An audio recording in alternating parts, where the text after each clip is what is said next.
You left Mark Zuckerberg on red. When we actually realised that he'd messaged me, I was quite mortified. How long had you left him there? Oh, a couple of months. A few months.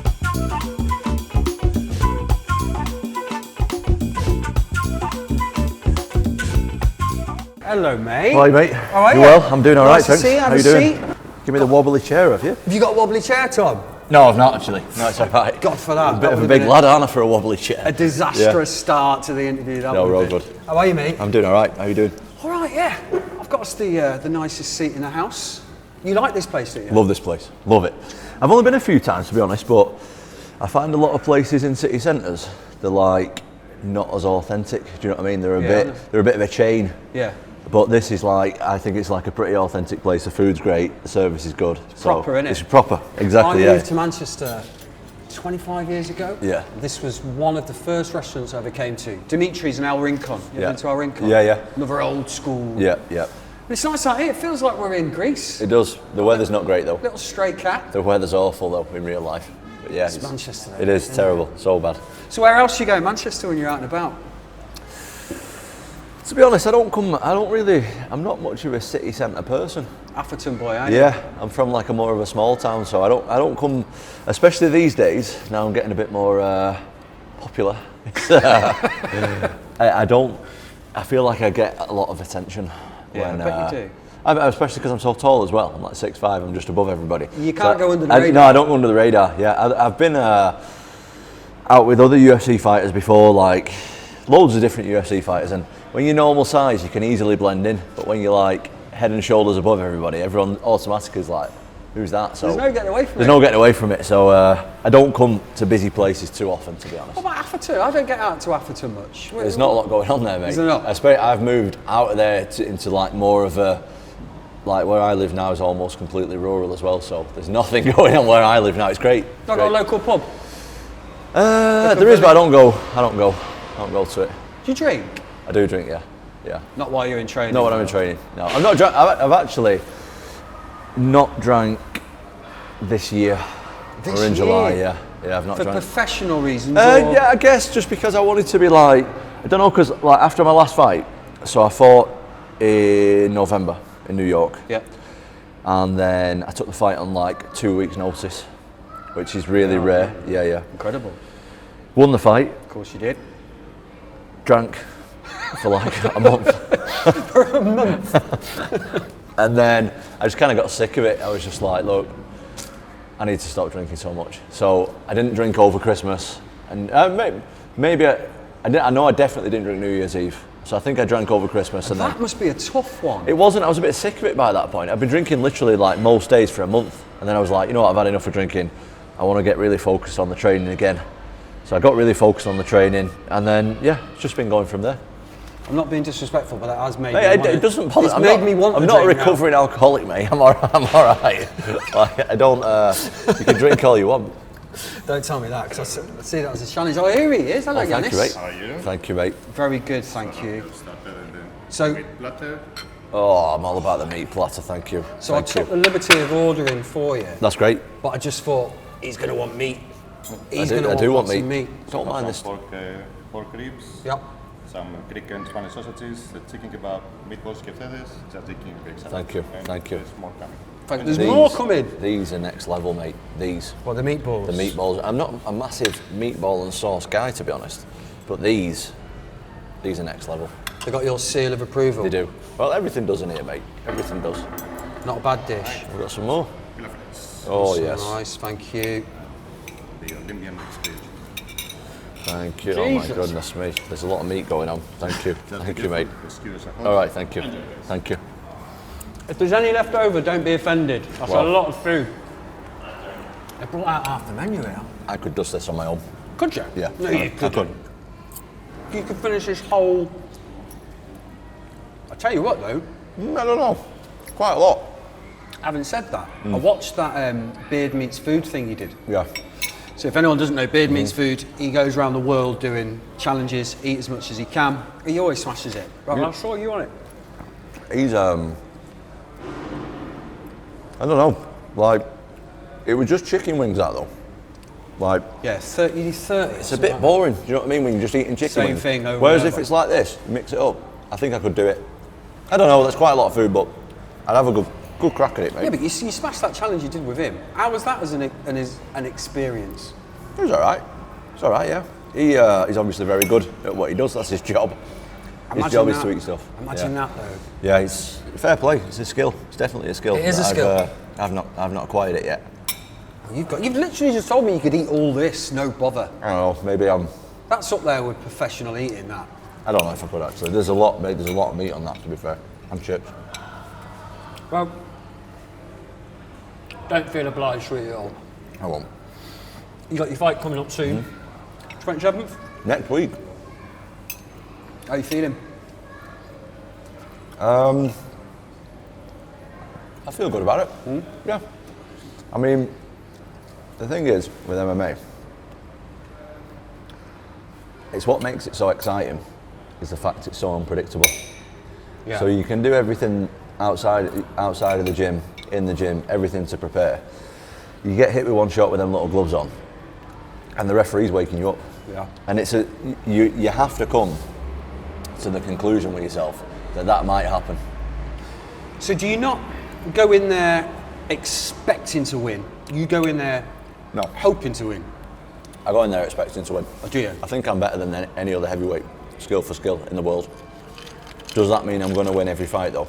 No, doesn't. But I expect to win, but you have to be realistic that it might not always go that way.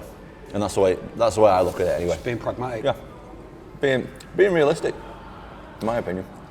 And what about the prep? So you're off the booze. I mean, you've been off the booze anyway, but you're not drinking. Does your diet change in the build up to a fight? I try and, especially now, I never used to do any of that stuff. Never used to do any of it. I thought it was a load of rubbish. You literally just turn up. Yeah, I used to think, and this was actually the case for quite a long time, that if I train hard and train, work myself in the gym, that's all I need to win fights, and it isn't. Especially like now.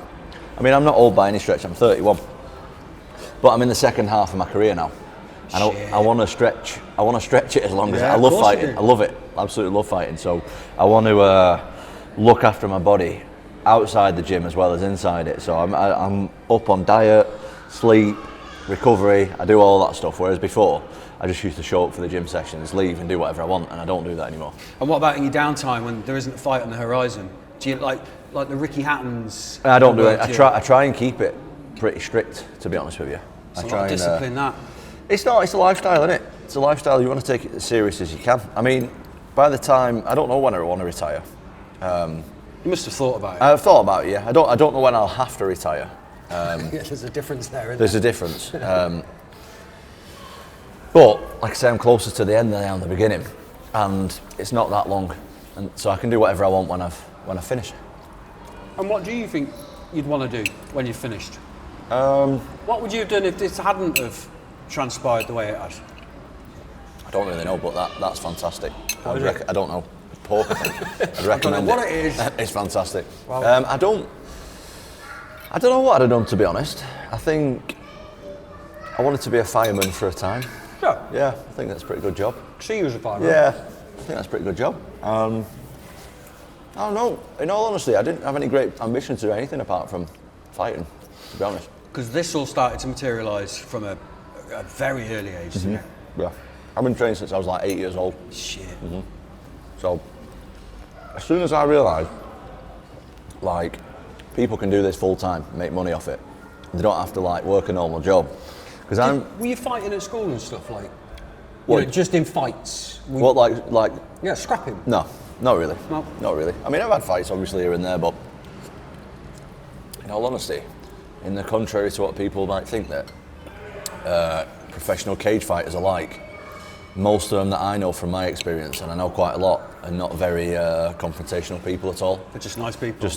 I don't know, I feel like your ego's just in check a lot when because we get beat up a lot, you see. We get beat up a lot, so there's not, I don't know, I don't feel like, I don't have any need or desire to fight with someone outside. I don't know, the best thing that I ever heard about it was like, I can't remember who said it as well, but if you get an electrician, Right. they won't come in your house and be like, rewire it. Then you go to pay them and they go, yeah, you don't have to pay me, mate. That's the way that, like... You're not going to fight for free. I'm not going to fight for free. Yeah, exactly. No matter how much It just they doesn't offer. really interest me, mate, at all. Outside Weatherspoons. Yeah, I'm not up for that anymore. No, not for me. No, why not? So you've been into it since you're about 8. And your dad, your old man, he's just over there actually. That's Andy. He's played a massive role throughout. I mean, more so than anyone is a dad to their sons. So he got you into it, or he was the first to start training you and believing in you? So yeah, it's a bit weird with me because people always have the experience of like, right, they set their intentions on going to the gym, trying this mixed martial arts thing, and then seeing if they like it and all that stuff. But with me, because my dad was so heavily involved with it, I was just at the gym like for as long as I can remember. Even if I wasn't training, it's really hard for me to actually say when I started training because I can't remember being like, this is a day when I'm gonna get involved with it. It was never like that. So you can't remember a time that you weren't training? Yeah, I was just always at the gym. So I don't know if I have memories obviously being really young and being at the gym, but I don't know if I was actively involved in training at the time because it's just something that, I've always done.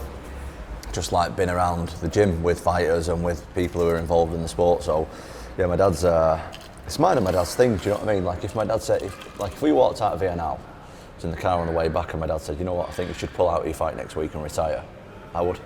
Would you? Yeah, absolutely. I mean, that demonstrates not just respect, but belief in what he says as well. Well, his opinion matters to me a lot, so it's mine and his thing. Do you know what I mean? If my dad's not into it, I'm not into it. Does he travel around everywhere? Yeah, he's been everywhere with me. I've been to multiple gyms, multiple fights all over the world. There's not a person that I've met in MMA that my dad doesn't know.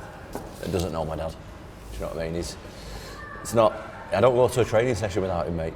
Never mind to a fight. Is he like the John Fury of MMA? No. I mean, you know John Fury? I know John Fury. Yeah. In fact, tell me if this is true or not. My cousin's a big MMA fan. Chatting to him saying I was going to be meeting you, and he was buzzing about it. I'm a big fan. And he went, ask him about John Fury, a parking ticket. Yeah. What? Oh yeah, I know what he means. I think he must be a real fan. I think I've only said it once in an interview. That's all I know. He just said, ask him about John Fury and a parking ticket. So, I've still train with Peter Fury, who's John Fury's brother. We still train. He's absolute top trainer. I'm actually going to him on Friday this week to do a bit of training. But anyway, John used to buy and sell cars. I don't know if he still does, but he did. Probably. And I was like 20 at the time when I was there. And I had this old Merc and it was a proper banger. It had like 200,000 miles on it. Right. I asked him if he wanted to buy it. If he wanted to buy it? Yeah, because I was going to scrap it. And he said, yeah, I'll have it off you 250 quid. I was like, yeah, cool, no problem. So he got it, and I didn't change the, what's it called, like the document.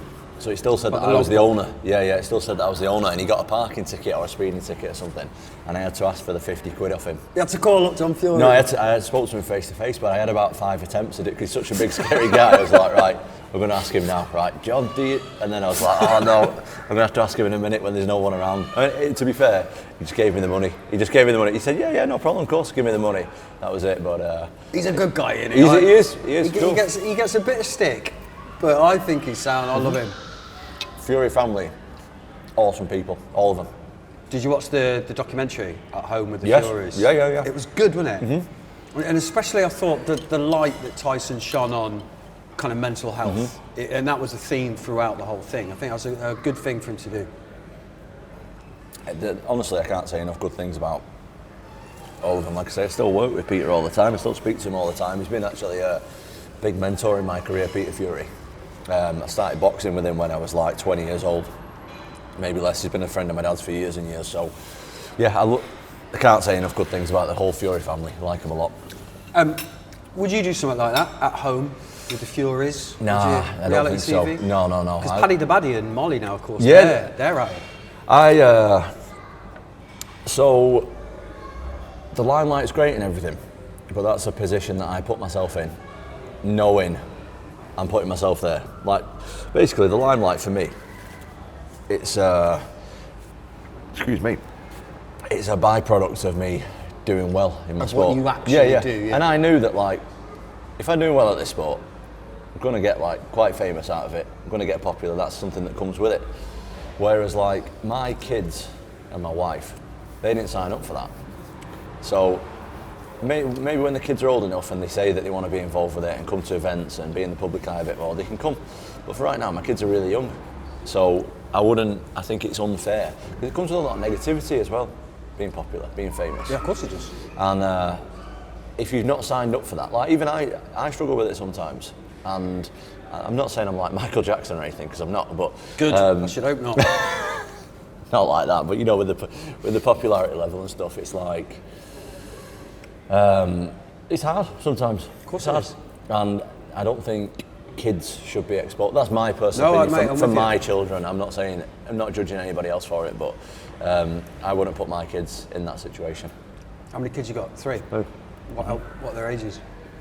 My oldest one's at 8, and I've got 5-year-old twins.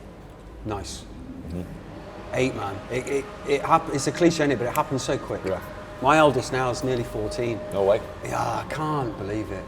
Crazy. We're going through this thing at the minute, like, he doesn't need me anymore. Ah. Do you know what I mean? He comes home from school, straight upstairs, bedroom door slams. Yeah. And it's hard to deal with, because you miss your little mate from when they were little. Yeah. I think my oldest kid's still all right. Like, he still wants to be around his dad and that, 8. which is great. 8. Yeah, good age, 8. Yeah.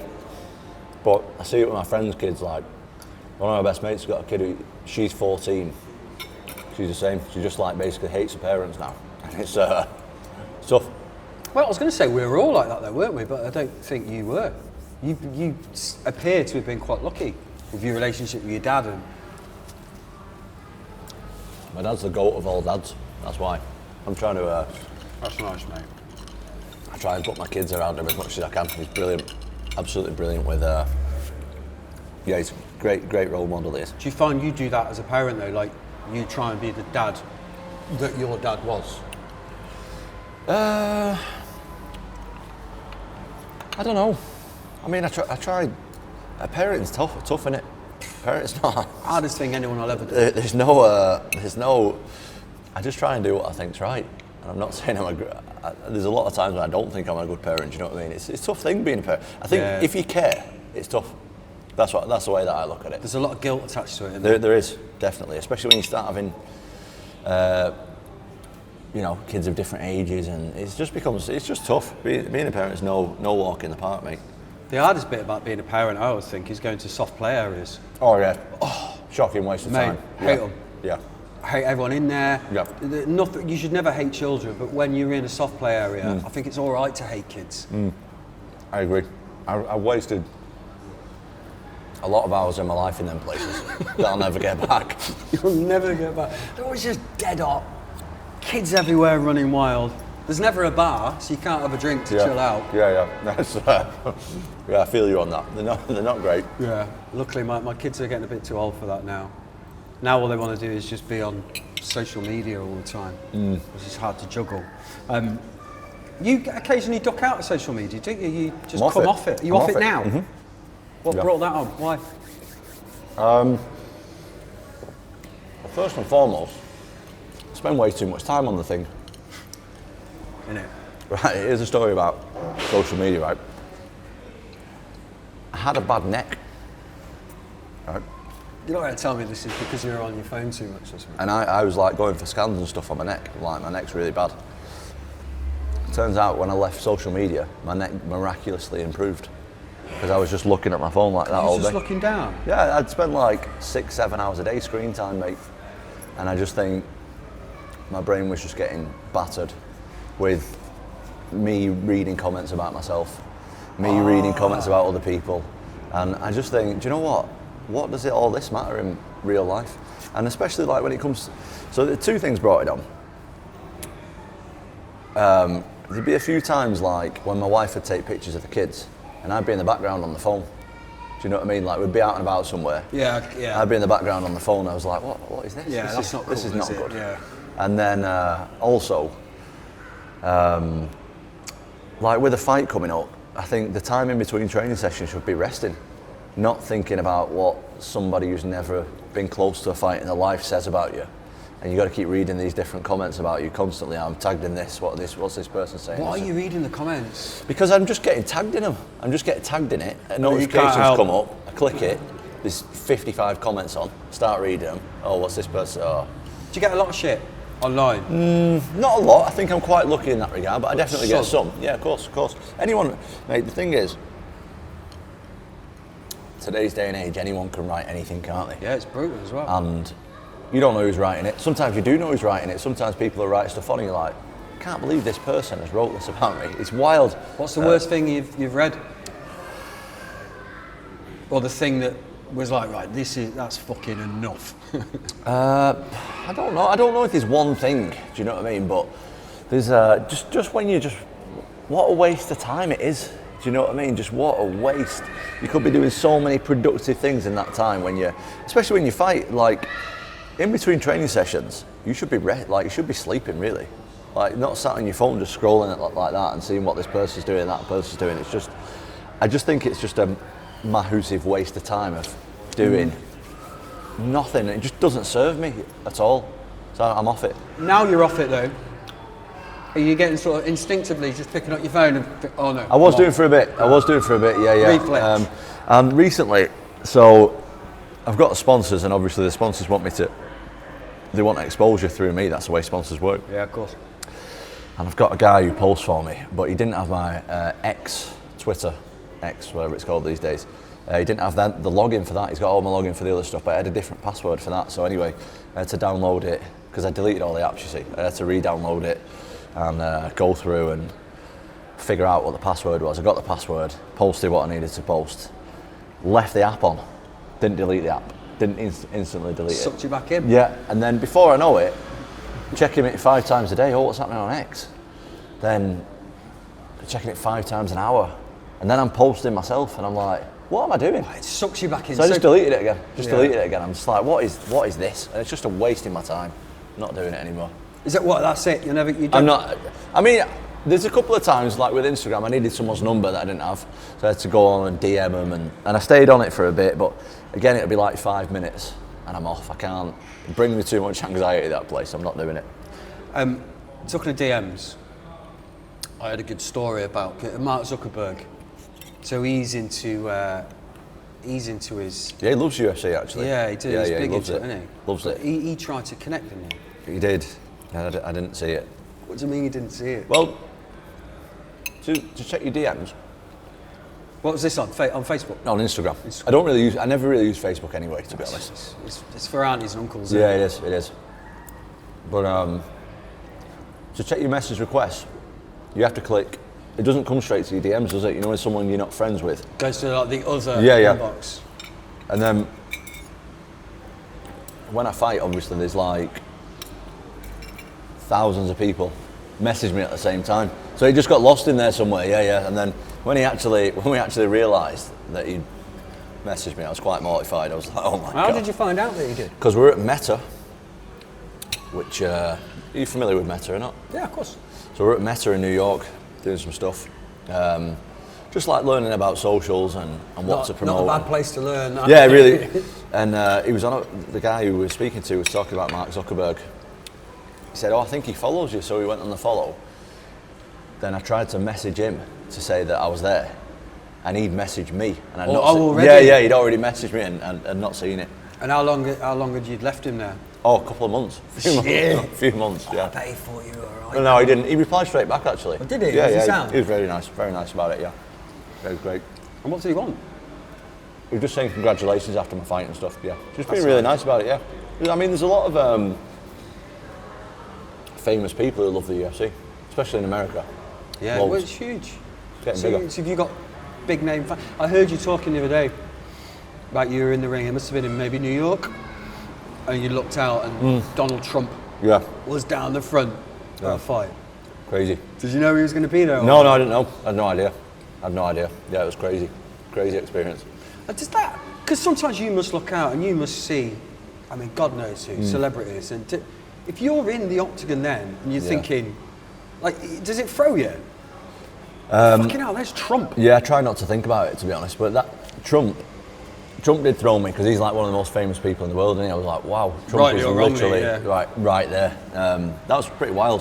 That was pretty mad experience. That. Was he cheering you on? I don't know. No Fight. I don't think he actively cheers for fighters, does he? I don't think. I don't know. I have no idea. No idea. I don't know. Who's the best person you've met in your eyes? In terms of what exactly? Just, I don't know, stature, I suppose, or someone that, like a hero, or someone that you've grown up watching on the movies, or? So I probably won't say someone that you expect, but one of my favourite people that I've met is Louis Theroux. I love him. I absolutely love him. And Did you get to have a chat with him? yeah, he was at one of my fights. Yeah, Is he sound? he was great. Is Great. he into MMA, is he? I don't know. Well, he was at my fight. So Probably I presume making a so. documentary or something. Presume so. You want to get yourself on his podcast? I'd love to. Yeah, would he's you? He's not asked me. He's not asked me, but I'd love to. Louis, if you're watching, mate, Tom's up for it. He's ready. Yeah, but honestly, like one of my, I mean, I've met quite a few people. Do you know what I mean? Who are famous, but I love Louis Theroux. I love Gordon Ramsay too. Not met him. No, I've never met Ramsay. But You've he been has. to his restaurant in Manchester? Yeah, I have. I've been to his. He's actually hosted us a couple of times in Vegas as well at Hell's Kitchen, but I've not actually met him. He wasn't there. But I'm sure he's into... he sent me a few messages and stuff. Yeah, he sent me a couple of video messages as well, but I've not had the chance to meet him yet, so that'd be good. You have messaged him back though, haven't you? Yeah, of course I have. Yeah. I've messaged him back. Yeah. I'm worried about Yeah, him. I'm not doing that again. No, he's not messaged back. Well, listen, best of luck for the 27th, man. Thank you, mate. You'll be fine. I'm sure. I either will or I won't. I'm going to turn up anyway. It's as simple as that. I'll have a go. Regardless, I'll be there in the octagon. I'll be I there. meant to say. So Joe, our cameraman behind us, do you know why it's an octagon? I'm guessing that you do. Does Joe know? Joe told me. I actually don't, so please tell me. Apparently, 1980, there's a Chuck Norris film called The Octagon. And at the end of it, he has to fight a fucking ninja or something. Yeah. And they fight in an octagon. Oh, do they? I didn't even know So that. when they were setting up MMA, they thought, how can we make this different? didn't know. Yeah. I had no idea. Chuck Norris was the first to Okay. fight in an octagon. And we all love Chuck, Chuck Yeah, Norris. of course I do. Just thought I'd better check. Yeah, not that young. Yeah, I know Chuck Norris, yeah. You're definitely not young, mate. Yeah. That ship's passed. Listen, great to meet you, man. You too. Thanks for coming. Thank you, mate. Appreciate it. Enjoyed the food though, yeah? Love it. Amazing. Woo!